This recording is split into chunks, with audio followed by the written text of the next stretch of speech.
Kəlbəcər yaylaqları, ruhun təbiətlə qovuşduğu məkan. Burada gün erkən başlayır, hələ gecədən düşən şeh çəkilməyib. Sürünün sahibi dağları seyr edib samavara ot salandan sonra dumanın çəkilməsini gözləyir.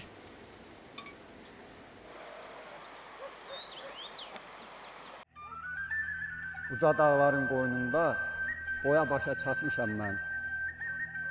Dərələrdə, təpələrdə, yamaçlarda yatmışam mən. Qışı sərtdir bizim yerin, yayı isti, yazı sərin. Sinəsində quzeylərin şehə suya batmışam mən. Əyyubun kəndidir Xöləzək, dağlar qoynunda bir bəzək. Gicitkəndən edib özək, çöldə duza qatmışam mən. Eyvazovlar ailəsi uzun illərdir heyvandarlıqla məşğuldur. Əyyub kişi uşaqlıq və gənclik illərini sürünün arxasınca at çaparaq bu dağlarda keçirib. O vaxtdan illər ötsə də sadiq dostu yenə onun köməyinə çatır. Bu tərəflərdə at çapmaq həm də bir igidlik sayılır. Bu geniş yaylaqlarda hələ də ən etibarlı yol yoldaşı atdır. Dik yamacları və uzaq məsafələri qət etmək üçün illərdir yaşayan bu ənənə indi də dəyişmir. At belində keçilən hər cığır, hər yol Kəlbəcərin təbiəti ilə insan arasında ayrılmaz bir bağ yaradır.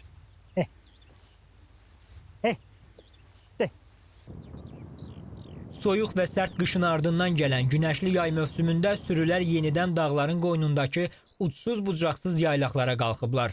Bura Xöləzək kəndidir. İşğaldan əvvəl təqribən 40 ailə yaşayıb. Bu yerlərin cəmaatı qazancını əsasən heyvandarlıq və arıçılıqdan çıxarıb. Kəndin ərazisindən keçən Tərtər çayı isə bu torpaqları bərəkətli və məhsuldar edir.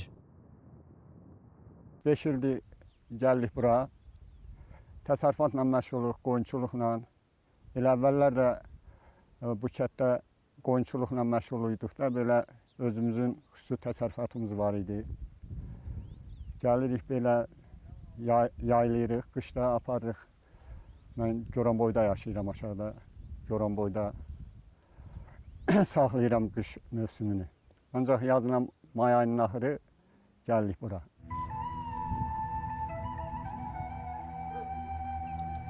Eyvaz doğma evlərini tərk edəndə 37 günlük körpə olub. Özü də 44 günlük vətən müharibəsinə könüllü qoşularaq evlərinə kimi gəlib çıxıb.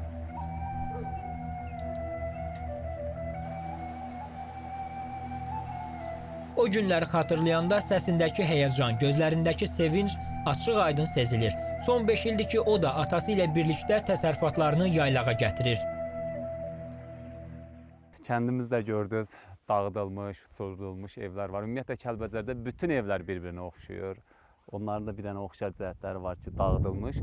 Və bir də maraqlı bir tərəf var ki, hər bir evin içərisində müəyyən bir ağacın bitməsi. Bəlkə də o ağac elə bizi illərdir, bizim həsrətimizi burada göyərdən idi.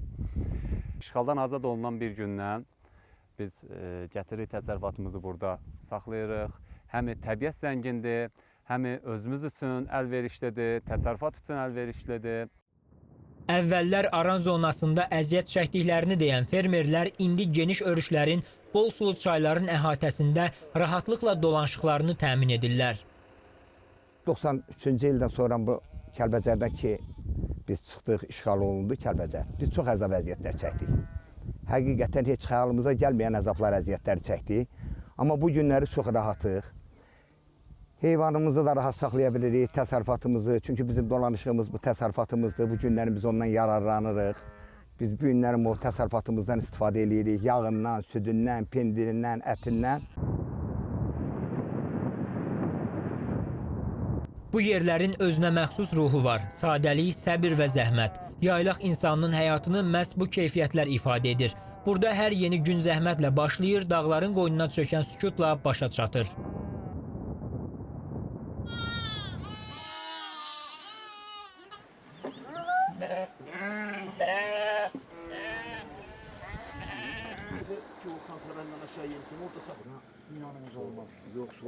Dağların arasında səsküydən uzaq qaranlıq bir gecə. Burada günün yorğunluğu əsasən axşam süfrə başında toplaşmaqla unudulur. Ailələr öz aralarında söhbət edirlər, gün ərzində qarşılaşdıqları maraqlı hadisələrdən danışırlar. Kəlbəcər yaylaqlarındakı Bu həyat tərzi nəsildən nəslə ötürülən bir mədəniyyət və yaddaşdır.